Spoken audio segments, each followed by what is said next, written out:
All right, here's a good question that looks at variation.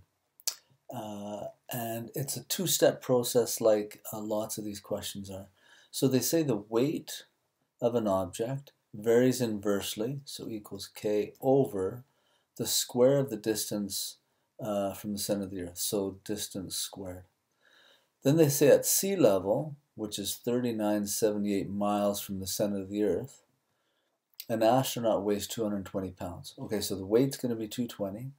So I'll put it down here. So 220 is equal to k over the distance 3978. 3978, but I have to square that.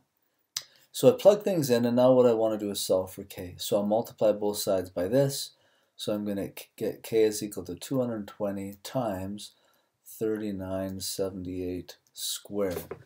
Okay, let me just do that on my calculator quick. 220 times 3978 squared. Go. Well, that's a big number. Okay, so k is equal to 0.48139 times 10 to the 9th. You might have just a whole number there when you multiply that. My calculator just converted it to scientific notation. Okay, so that's my k value. Now I can take this equation here and plug the k in for it. So W is equal to that k number, 3.48139 times 10 to the 9th, divided by distance squared. Okay, then now the second question says, find his weight. So I'm looking for weight if he's 200 miles above the surface of the Earth. Okay, so if he's 3978, if that's at sea level, and they want to go 200 miles more than that, then that's going to be whatever 3978 plus 200 is. So that's 4178. Okay, so now here then I'll go my constant, 3.48139 times 10 to the 9th, divided by 41, because that's a distance now, 4178 squared. Okay, let me do that on my machine.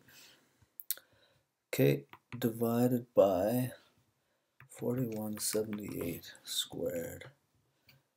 Go. 199.441 is what I get. 199.441. Or his weight's going to be about 199 pounds. Okay, so at sea level he weighs 220. If he's higher up, and it makes sense that he would weigh less the further you go from the surface of the Earth. So he's going to weigh less as he goes up higher. Each of these questions are the same kind of thing. You come up with a formula like this. They give you two numbers to plug in. You solve for k. And once you have k, take that k and plug it back in where that k is, like I did here. And then there's a second question. And so plug the thing in either for W or D, depending on the question, and solve. Hope that helps.